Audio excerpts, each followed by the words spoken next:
Medeiros, Lagoa, Zona Sul do Rio. Denner tinha viajado no domingo à noite após o jogo com o Fluminense para visitar a família que mora em São Paulo. O jogador foi ver os 3 filhos, o que fazia com frequência. Hoje de manhã, quando voltava para o Rio, Denner vinha dormindo no banco de carona do próprio carro. O amigo que dirigiu o carro, Otton Gomes Miranda, cochilou no volante. Denner, com o impacto da batida, teve o pescoço quebrado e morreu na hora. Otto Gomes quebrou as 2 pernas e foi internado no Hospital Miguel Couto, no Leblon.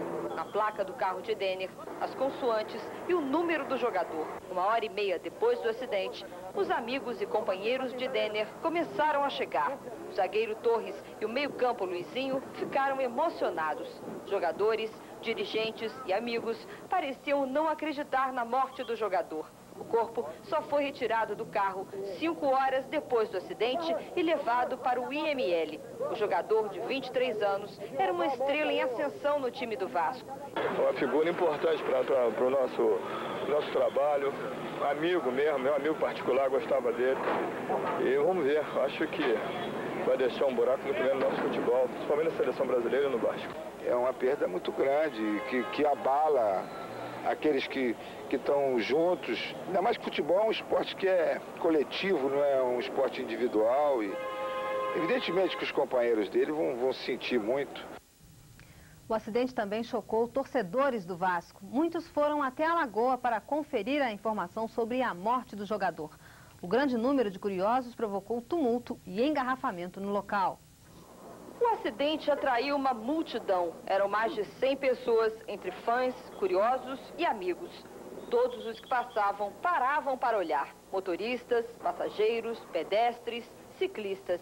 A confirmação da morte do jogador deixou todos impressionados.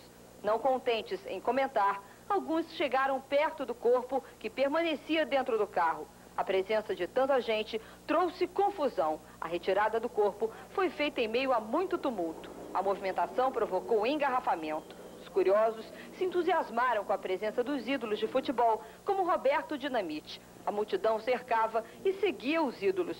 Os fãs de Denner, os torcedores vascaínos, lamentaram a morte do craque. Fiquei triste, não só eu, como todo torcedor do Vasco. Eu não acredito até agora que ele morreu, né? Impossível.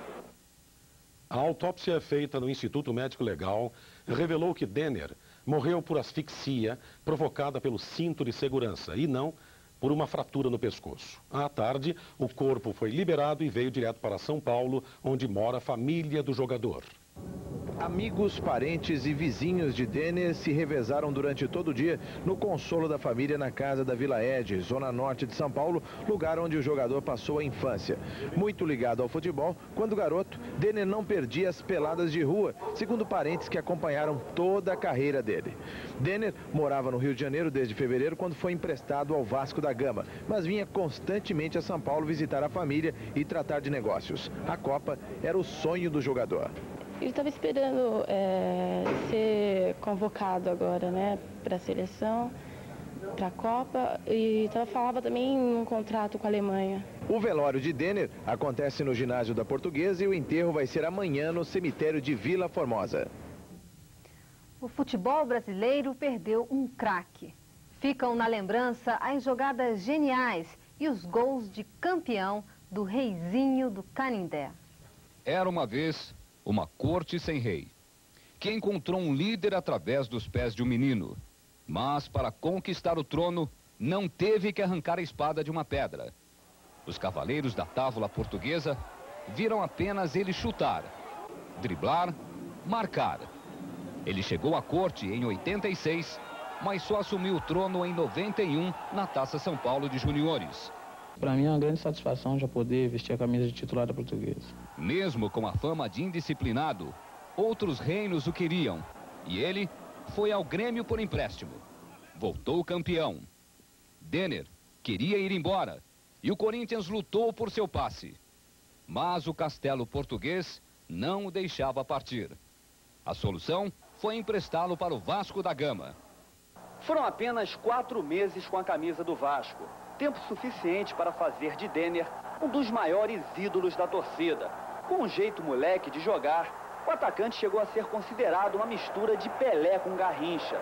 Pode ser até um certo exagero, mas a verdade é que Denner deu mais alegria ao futebol carioca. O torcedor se acostumou a ver toda semana as jogadas desse verdadeiro anjo negro.